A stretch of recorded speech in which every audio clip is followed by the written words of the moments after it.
This is one of the only times I'll be narrating a battle and not the same day that I'm uploading it, because I had to get my wisdom teeth pulled in like 20 minutes. So I decided, okay, I'm just gonna narrate this now, just because I'm not sure if I'll be able to like talk properly after I get my wisdom teeth pulled. So I figured, okay, I'm just gonna narrate this and then upload it later. So Tyler from the past, if you're watching this, yes, wisdom teeth.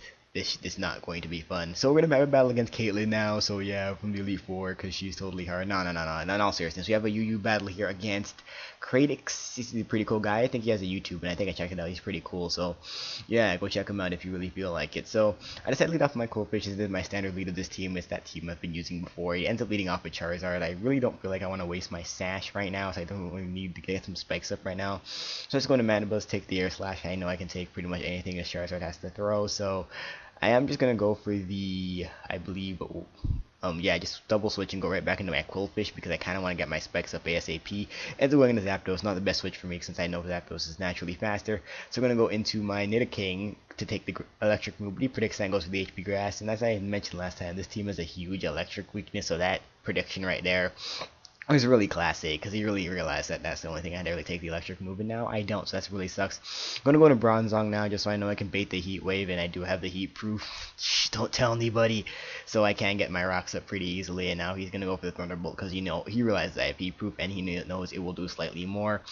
It's still going to live, though, and I'm going to be able to get a Toxic off, which will help me wither this thing down a little bit easier. So, and with that in tandem with my Ambipom, I can stall this thing out a lot easier, especially because it has Life Orb, so not really feeling this thing too much. Ends up going for the Roost here, which I found kind of strange. I think I just went for the Gyro Ball just because I thought I was going to die. So I actually go for the Toxic again in case he wanted to switch, I guess. So he ended up going for the Roost, which is again kind of weird. I'm just gonna stay in with Bronzong, I believe, again, because I just really don't have any use for it. I've been foddering Bronzong a lot in all the matches I've been using it, and dang, it's so underwhelming in UU. It's kind of crazy. So I'm gonna go with Ambipom now, because I know I can get to rack up some damage with the Fake Out. He ends up going into Rosary to take the Fake Out, so that's fine. Doesn't take it as well as he would have liked. I actually predicted a switch, actually. Dang, I'm such a pro. I predicted a switch, and I actually went for the U-turn, which does over half the Rosewood, which is really impressive. So now I can just go into my Quillfish, and I can get, and I think I go for the Taunt here, predicting the status move, which I really should have set up my specs here, but I was really thinking it was going to be like a setup type Rose Raid, and the taunt seemed like the safer play, but he ends up just going for the Giga Drain and hits me down pretty low. I decided, you know what, I'm just going to Destiny Bond now, since I really don't have any use for the spikes in general, and Quillfish's Ash is kind of ruined. So I'm just going to go for the Destiny Bond, knowing he's going to want to take me out, because I doubt he's going to predict that. So he takes me out with the Giga Drain, and I take him down with the Destiny Bomb. So that's pretty cool. So it's double down now, and I believe I go into my Ambipom here, since I can just fake out whatever comes in. So yeah, I do that. He ends up going into the Zapdos, so that's fine. I can get his fake out off if I really want to, and I believe I just predict to switch again and U-turn. No, I go for the fake out. Okay, fine. I don't know myself as well as I could, I guess. So fake out takes out the Zapdos, which is pretty nice. He ends up going into now his Charizard.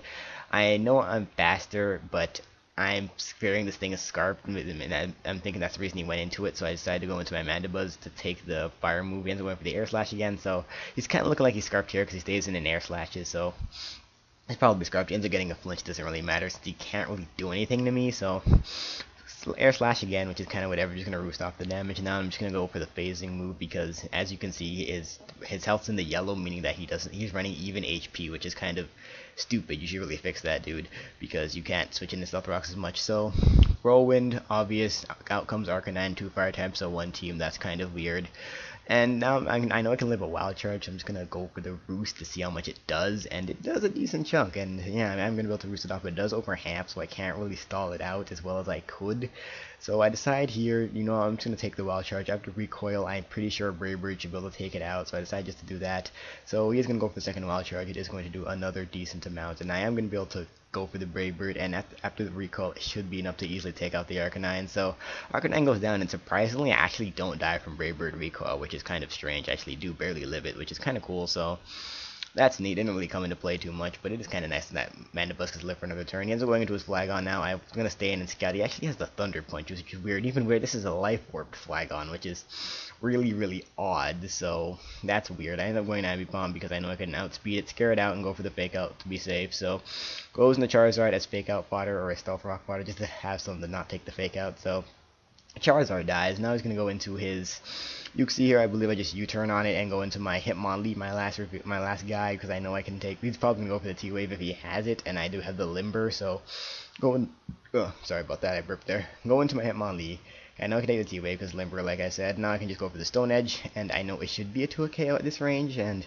I just go for it. And I do get a crit here, and probably didn't matter since I'm pretty sure Yuxi Psychic wouldn't have killed me because of Hitmonlee's pretty decent special bulk, so that's a thing. And now he goes into his Agon. It's just going to kill me off with the Earthquake. I didn't really have anything to switch into, so it's Ambipom's my last guy.